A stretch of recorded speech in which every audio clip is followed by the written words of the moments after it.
क़यामत जे ॾींहुं जॾहिं हथ पेर ये गवाहियूं ॾींदा, अखियूं ऐं कन ये गवाही ॾींदा। कुरान तो फरमाया अज़्ज़ु ज़ालिमु अला यदई, ज़ालिम पंहिंजे हथनि खे चक पाईंदो, पंहिंजे अखियुनि खे पटींदो, कननि खे पटींदो, पंहिंजे खल खे जीअं छितो कुतो पंहिंजो पाण खे खाईंदो आ, इएं पंहिंजो पाण खे पियो खाईंदो ऐं पटींदो। चवंदो लिमा शहिदतुम अलैना, छा थी वियो तव्हांखे जो मुंहिंजे मथां तव्हां शाहिदी था ॾियो, मुंहिंजे मथां तव्हां गवाही था ॾियो। कुरान तो फरमाए इंसान जा हथ पेर अखियूं ऐं कन इंसान जी खल ॻाल्हाए करे चवंदी कालू अंतकनल्लाहु लज़ी अंतक कुल्ल शै, यार असां बेवस आहियूं, असां खां रब जी ज़ात ॻाल्हाए थी जेका हर शइ खां ॻाल्हाईंदी आहे। बाबा ज़ुबान में ॻाल्हाइण जी ताक़त रब रखी आहे, उन रब खे ताक़त आहे हथनि खां ॻाल्हाए, पेरनि खां ॻाल्हाए, पत्थरनि ॻाल्हायो कि न। अबू जहल हथ में पत्थरूं खणी आयो, मुठ में बंद हुयूं, साईं जन खे चयो ओ मोहम्मद ॿुधा त मुंहिंजे मुठ में छा आहे, जेकॾहिं ॿुधाए वे त मां कलमो पढ़ंदुसि, मुस्लमान थींदुसि। नबी साईं फरमायो मां तोखे छा ॿुधायां, तुंहिंजे मुठ में जेके शयूं आहिनि उहे पाण ॿुधाईंदियूं। अल्लाहु अकबर। हदीसुनि जे किताबनि में अचे थो उन्हनि पत्थरनि वॾी आवाज़ सां ॻाल्हायो अशहदु अन्नक रसूलुल्लाह, वाकई तूं अल्लाह जो सचो रसूल आहे, असां गवाही थी ॾियूं। पत्थरनि ॻाल्हायो, खजीअ जो थुर ॻाल्हाए पियो, वण ॻाल्हाइनि पिया, जबल ॻाल्हाइनि पिया। छा रब खे ताक़त न आहे जो असांजा पेर असां ते गवाही ॾियनि, असांजा कन असां ते गवाही ॾियनि, असांजूं अखियूं असां ते गवाही ॾियनि। किंजे लाइ अखियूं गवाही ॾींदियूं, या अल्लाह ताक मंझ जी बिलाल भयो जे ॻोठ में जलसो हुयो, काम जी भी अख पई निकिरे, पर सख्त गर्मीअ में सुबुह खां वठी कुरान मजीद ॿुधण जे लाइ जलसे में वेठो हुई। हिन जी दीद हुई आलमनि जो चेहरो हो, आलमनि जे चेहरे मां अख कढे ई कोन पियो। किंजे लाइ त कन गवाही ॾींदा, या अल्लाह सॼो ॾींहुं हिन कुरान मजीद ॿुधी। किंजे लाइ त पेर गवाही ॾींदा, या अल्लाह जाम सुहारे खां कंद कोट खां हमज़ो खान होगाई जे ॻोठ खां पंधु करे जे कुरान मजीद जो जलसो ॿुधई। दुआ कयो शल असांजा उज़वा इहे गवाहियूं ॾियनि। ऐं इंशाअल्लाह अॼु जेके हिते वेठा आहियूं इहो सभु रब जे रिकॉर्ड में महफ़ूज़ थिए, मोबाइल में महफ़ूज़ थिए पियो। अक़ीदो ईमान सही हूंदो इंशाअल्लाह इन जे करे बख़्शी वेंदासीं, छो त क़यामत जे ॾींहुं रब रुगो बहाना ॻोल्हींदो, को बहानो हुजे त हिनखे माफ़ कयो। हदीस में अचे तो क़यामत जो ॾींहुं थींदो, हिकिड़ो शख्स हूंदो, उन जूं नेकियूं ऐं बुराइयूं ॿई बराबर हूंदियूं। रब फरमाईंदुसि का हिकिड़े खां नेकी वठी आ, जीअं तुंहिंजो नेकियुनि जो ताराज़ू गौरव थी वञे, तूं जन्नती बणिजी वञी। मुंहिंजे साईं सल्लल्लाहु अलैहि वसल्लम फरमायो, पाण फरमायो पी वठी वेंदो, बाबा तूं मुंहिंजो अबो, अॼु मुंहिंजे जन्नत ऐं जहन्नम जो मसलो आ। दुनिया में त सॼो ॾींहुं मुंहिंजे करे लोड़ींदे हैं, मां राति जो बीमार थी पवंदुसि, मां रोंदो हुउसि त तूं बि रोंदे हैं। ओ मुंहिंजा अब्बा दुनिया में तो पंहिंजे ख़ुशियुनि खे ख़त्म करे मुंहिंजे ख़ुशियुनि में लॻी वे, अॼु मुंहिंजे जन्नत ऐं जहन्नम जो मसलो आ। बाबा हिकिड़ी मूंखे नेकी ॾे जीअं मां जन्नती बणिजी वञा।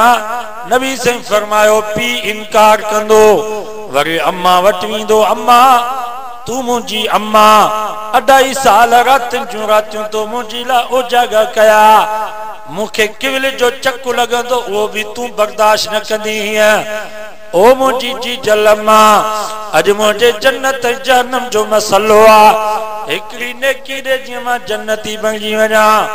नबी साईं फरमायो अम्मा भी इनकार कंदी, भाइर भी बेवफा थी वेंदा, ज़ाल भी मुंहुं मोड़े वेंदी, दोस्त भी बेवफा थी वेंदा, केर भी इनखे नेकी न ॾींदो। मां नथो चवां, क़ुरान तो फरमाए लौ यफ्तदी मिन अज़ाब यौमइज़िन बिबनी व साहिबतिही व अखी व फसीलतिही अल्लती तुवी व मन फिल अर्ज़ि जमीअन सुम्मा युनजी कल्ला इन्नहा लज़ा नज़्ज़ाअतन लिश्शवा तदउ मन अदबर व तवल्ला। 29 सिपारो सूरत मारिज तो पढ़ा। कुरान तो फरमा क्या मजेदी पी पियो रब के चोंदो या अल्लाह मुझे पुटन के मुझे न्यागन के बाह में सारे मुखी बचा। माँ पई रब के चोंदी या अल्लाह मुझे बच्चन के बाह में सारे मुखी बचा।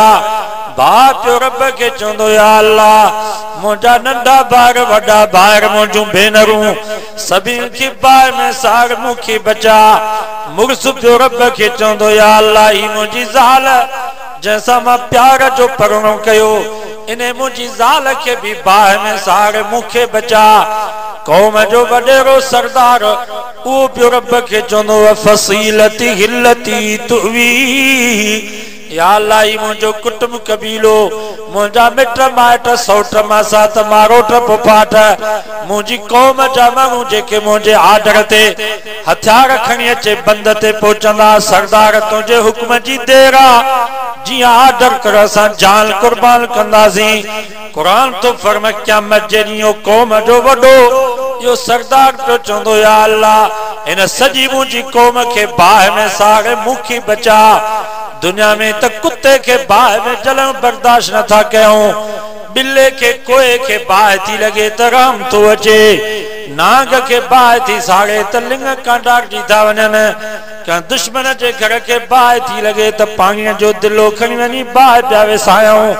पर कुरान तो फरमा क़यामत जे ॾींहुं इंसान एडो जालिम थी वेंदो जो चवंदो या अल्लाह मुझे पी के मां के भाइरन के भेनरन के मुझे कुटुंब कबीले के वमल फिल अर्ज़ जमीअन सुम्मा युनजी सारी इंसान जात के बाग में सारे रगो मुखे बचा। सब जो कुरान सचो यो डी थींदो यकीन आए कि ना कोने यो डी थी उते कम नेकी को सवा काश हिकड़ी नेकी जे ला माण्हू परेशान होंदो। दुनिया में असा के नेकिन जी गलती कने का हालांकि नेकिन जा दरिया पिया वहन नेकिन जा समुंड पिया वहन। दुनिया में नेकी एडी आसान थव एडी दुनिया में नेकी सस्ती थव। नबी से फरमायो जै मुझे उम्मती इशा जी नमाज जमात सा पढ़ी वरी फजर जी नमाज जमात सा पढ़ी सजी रात निंद कई खोंगराई रब फमा तो फक अन्नमा काम लैल कुल ए फरिश्तो इन मुझे महबूब जे उम्मती जी निंद इन जा ख्वाब इन जा खोंगरा सब इबादत लिखराए छो। एडी दुनिया में नेकी सस्ती थव। नबी से फरमा जेको मुझो उम्मती वुजू तो करे हथ तो धोए त हथन जा गुनाह खत्म मुंह तो धोए त मुंह जा गुनाह खत्म मथे जी मख पियो करे त मथे जा गुनाह खत्म पैर पियो धोए त पैरन जा गुनाह खत्म। फरमायूं जॾहिं मुंहिंजो उम्मती वुजू करे मस्जिद पियो अचे हिक विख तो खणे 10 गुनाह माफ़ था थियनि 10 नेकियूं थियूं लिखजनि 10 दर्जा जन्नत में बुलंद था थियनि। जरबल ही नमाजी मस्जिद में अची तकबीर तहरीम चई करे चे तो अल्लाहु अकबर रब फरिश्तन के फरमा तो तव्हां गवाह हुजो अॼु हिन मुंहिंजे बाने मुंहिंजी आॾो हथियार फिटा कया पाण के चए तो मां नंढो आं अल्लाहु अकबर मुंहिंजो रब वॾो आहे तव्हां गवाह हुजो मां माफ़ी ॾेई छॾी।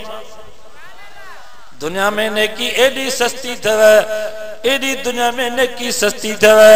नबी सन फरमाया मुझे उम्मती रमजान जा 30 रोजा रखिया 6 शवाल जा रोजा रखियई। अल्लाह ताला फरिश्तन के फरमाए तो इन मुझे सोने नबी जे उम्मती जी दफ्तर में लिखी जजो त सजो साल रोजन में गुजारई एडी दुनिया में नेकी सस्ती थव। नबी से फरमायो अलिफ लाम मीम यो हिकड़ो हर्फ न थव। अलिफ जुदा लाम जुदा मीम जुदा।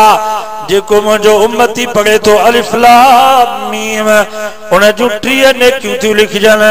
3 गुनाह था माफ थन। 3 दर्जा था जन्नत में बुलंद थन।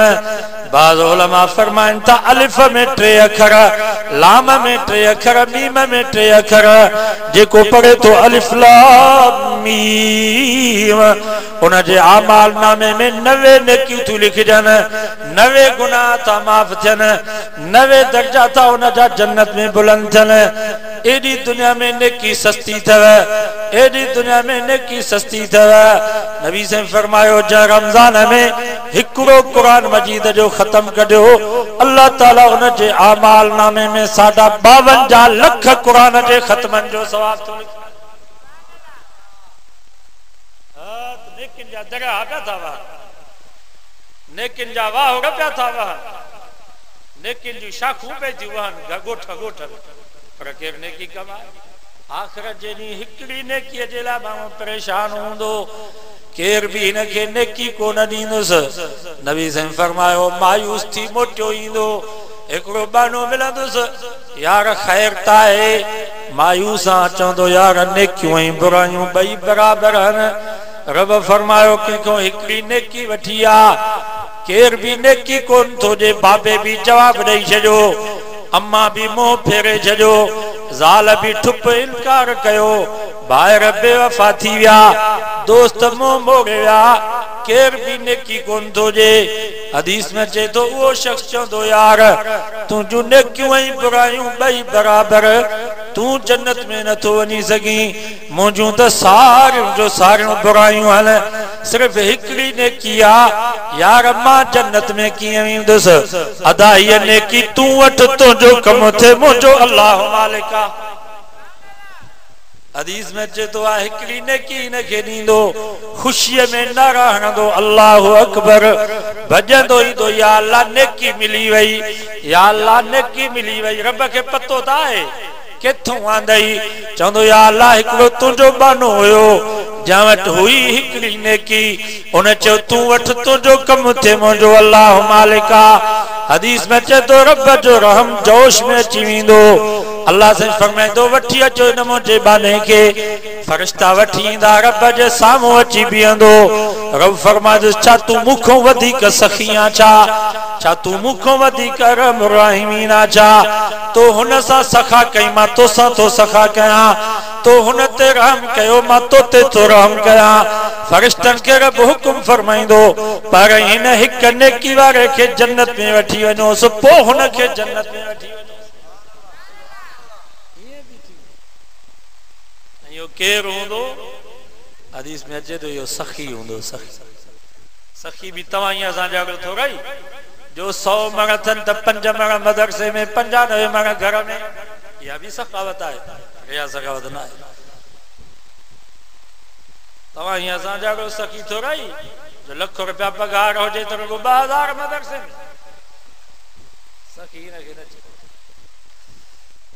है सखावत हो जे सोने अली से मारी अल्लाह अकबर बास बासियों अम्मा फातिमा हजरत अली से बास बासी या अल्लाह मुझो बच्चो हसन मुझो बच्चो हुसैन बीमारा जे कने ये खुश थी विया त असां तुंहिंजी रज़ा जे लाइ 3 रोज़ा रखंदासीं।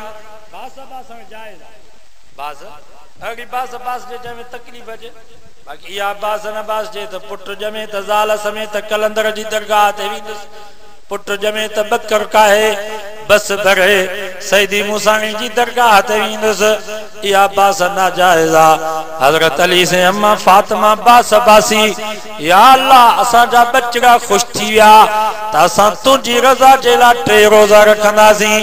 बचड़ा खुश थी विया सुबह जो रोज़ो रखियो शाम जो इफ्तारी जो टाइम आयो पानी हुयो कुछ खारकू हुयूं जवन जी मानी हुई एकड़ो मिस्किन दरवाजे ते आयो दरवाजो खड़कायो सोना अली तू सखिया अल्लाह जे नाले ते जे मां बुखायल हां हजरत अली से फरमायो पुट हसन ये मानी ने मिस्कीन के जो असा पाणीअ ते इफ्तारी था कयूं वरी बे डी रोज़ो रखियो पाणीअ ते शाम जो इफ्तारी जो टाइम थियो एक यतीम आयो दरवाजो खड़कायो सुन अली तू सखिया अल्लाह जे नाले ते दे मां बुखायल हां न मुंहिंजो अब्बो न मुंहिंजी अम्मा हजरत अली से फरमायो पुट यमानी ने यतीम के जो असा अहल बैत जो अल्लाह मालिका बे डी रोज़ो खोलियो पाणीअ ते वरी टे डी रोज़ो रखियो पाणीअ ते शाम जो इफ्तारी जो टाइम तो एक कैदी आयो ओ सोना अली तू सखिया मां गुलाम मां कैदी मां बुखायल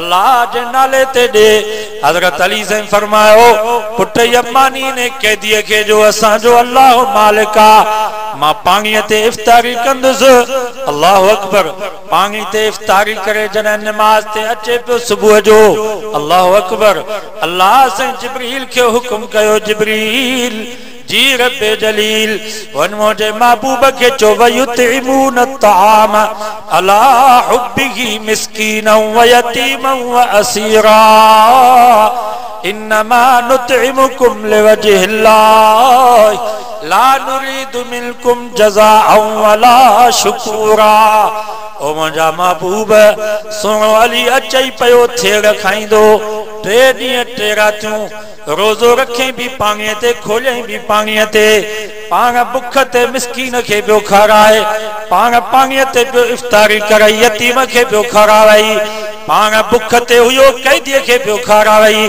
ओ मुंहिंजा सोना मोहम्मद मुस्तफ़ा सल्लल्लाहु अलैहि वसल्लम जिए मुझो सोनो अली पहुंचंदो वने मां खुदा जा सलाम अचे जांस मां रब बिनी जहानन में राज़ी थी इनके चइबो तव सखावत पगार जा पैसा मिलिया घर में जरूरत हुई घर जी छित पियल कान आई पाड़े में बियो गरीबो अचे 50,000 उनके ॾिनई यार तू वठ पंहिंजे बच्चन के छाव में कर असां जो अल्लाह मालिका इनके चइबो तव सखावत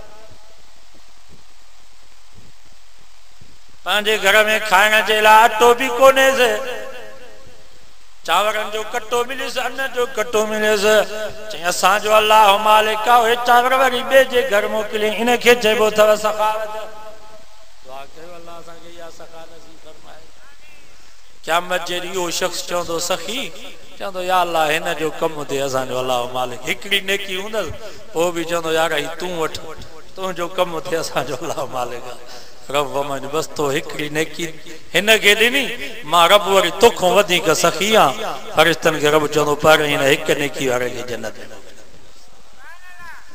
ताने करे नबी से फरमा सखी हबीबुल्लाह सखी अल्लाह जो दोस्त थव असखी करीब मिन अल्लाह व करीब मिन रसूल व करीब मिन अल जन्नह सखी अल्लाह के भी वेझो सखी अल्लाह जे रसूल के भी वेझो सखी जन्नत के भी वेझो वल बखील अदुव्वुल लिल्लाह बखील अल्लाह जो दुश्मन थव भली सजी रात इबादत करे बखील अल्लाह को भी परे अल्लाह जे रसूल को भी परे बईदुम मिन अल्लाह व बईदुम मिन रसूल व बईदुम मिन अल जन्नत जन्नत को भी बखील परे था वल बखील करीबुम मिन अन्नार अल्लाह जे नबी फरमायो बखील जहन्नम के वेझो आ दुआ कयो अल्लाह सा के सखा दी तौफीक नसीब फरमाए नेकी कयो बाबा नेकियूं कमी दियूं नेकिन जा दरा बाबा नेकिन जा वावड़ पियावा अज अज़म कयो त इंशाअल्लाह 5 वक्त नमाज जी पाबंदी कंदासीं रमजान अचे तो इंशाअल्लाह रमजान जा रोजा रखंदासीं पाड़े में को गरीब मिस्कीन हो तो इंशाअल्लाह उन जी भी सार संभाल लांदासीं अल्लाह से को दुआ अमल जी